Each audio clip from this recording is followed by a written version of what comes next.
Look at me making a video right after a Grand Prix like I'm a real YouTuber.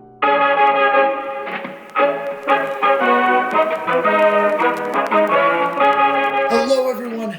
Now, I want you all to picture back to the beginning of the season when Hamilton had a measly 84 wins and a mere 6 titles. Barely even a Grand Prix driver at that point. When, just before the season started, Mercedes dropped an absolute bomb on us with that gorgeous all-black W11 livery, changing from the standard silver with that kind of ugly red Ineos logo that they had on it. The black looked oh so clean, oh so fresh, and they did so to show their support for their star driver Lewis Hamilton in his advocacy for the Black Lives Matter movement and for human rights across the globe, hence the color of the livery. Now, although we don't want to see a grid full of all black liveried cars, as that would be kind of boring and hard to distinguish, we do love to see a good all black livery every once in a while. So in this video, I want to look back on what I think are the 8 coolest all black F1 cars throughout F1's history, other than the W11. And these are all going to be cars that are not just testing liveries. Testing liveries do not count in this video, as they weren't, like real cars. Obviously, the W11 is not just a testing livery. We see it every day. So going for cars like that, and then I'll briefly discuss what made those cars interesting, if interesting at all. Some of them are quite dull, quite terrible as well.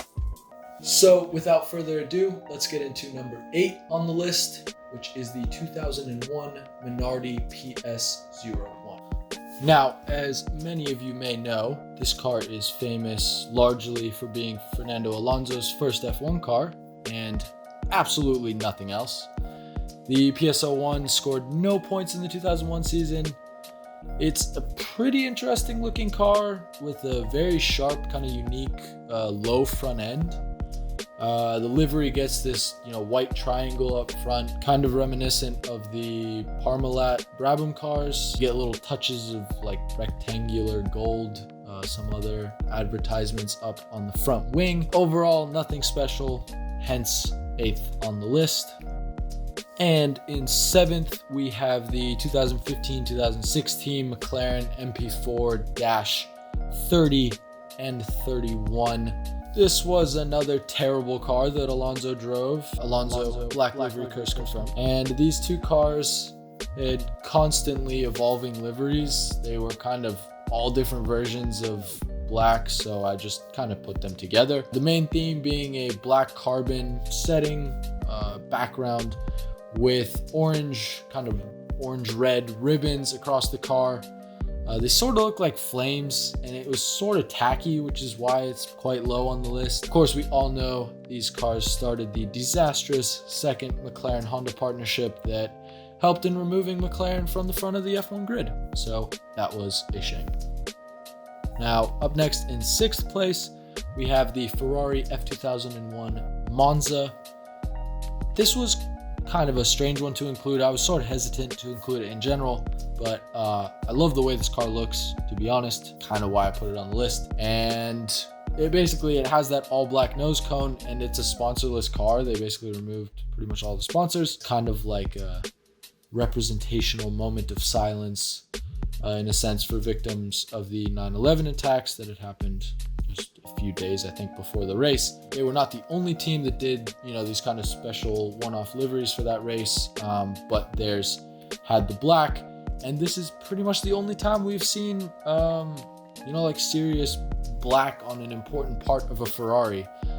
So I wanted to put it on the list because that's special and it's unique.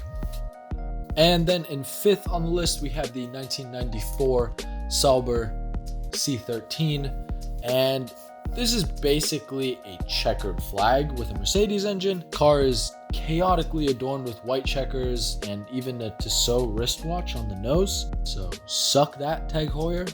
Nonetheless, I still kind of like this car. I think there's something kind of cool, hence why it gets somewhat like middle of the range on this list. It also had some pretty significant drivers in this car. It was like a rotisserie of drivers. I think there were like 4 or 5 drivers in that season. They had Andrea de Cesaritz and Heinz Harald Frentzen in the car, among others. And in 4th on the list, we have the 2019 Haas F1 Rich Energy car. Oh yeah, the Big Daddy.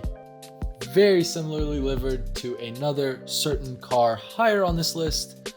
It has simple gold accents over the front nose and rear fin, quite tasteful if I might say so myself, with large white Haas lettering on the side, again kind of just really clean. And of course, this is probably one of the most controversial F1 cars in recent history, with Rich Energy pulling out halfway through the season in spectacularly unprofessional fashion. I'm still convinced they're not real, and Williams' story is just a leprechaun. Will not be convinced otherwise. All right, now getting into the podium positions of the list, we have in 3rd place the 2017 Renault RS17.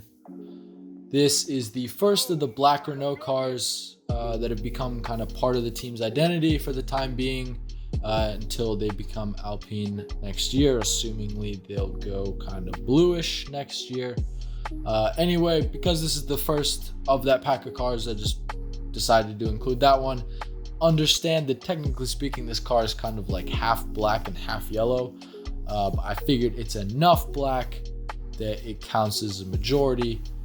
So I'm putting it on the list, and I think this thing is bloody beautiful. I think it's such a cool livery. I continue to love the Renault liveries. The 2020 car I think looks stunning as well. I think this is just a really cool livery. We basically get like a black car with a completely yellow front end, tying in with like ribbons across the engine cover.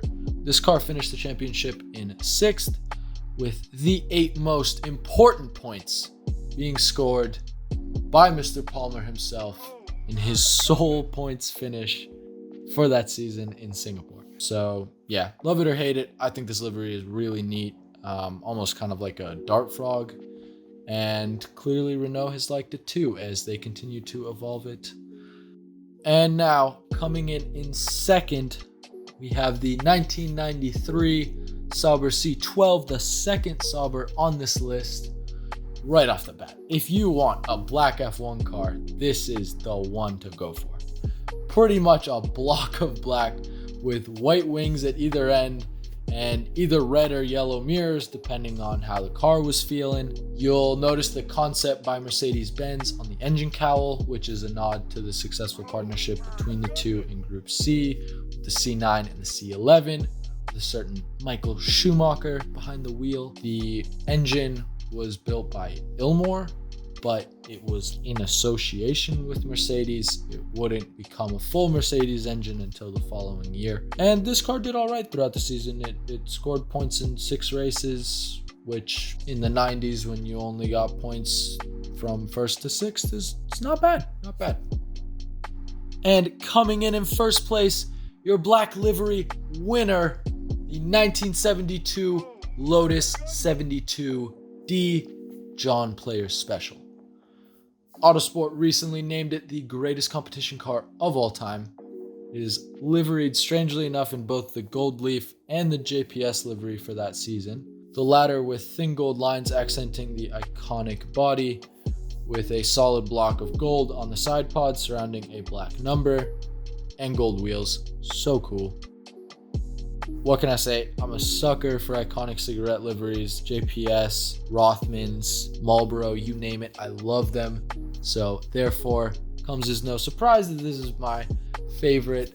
And yeah, not to mention it took Fittipaldi on to win that year in 1972. So quite a cool car. And yeah, that's pretty much it for this video. Let me know if you even like all black or mostly black liveried F1 cars, or if I've missed any of your favorites in the comments below. And as always, feel free to follow me on any of my socials linked below. And hope you all have a great weekend. See you in the next one.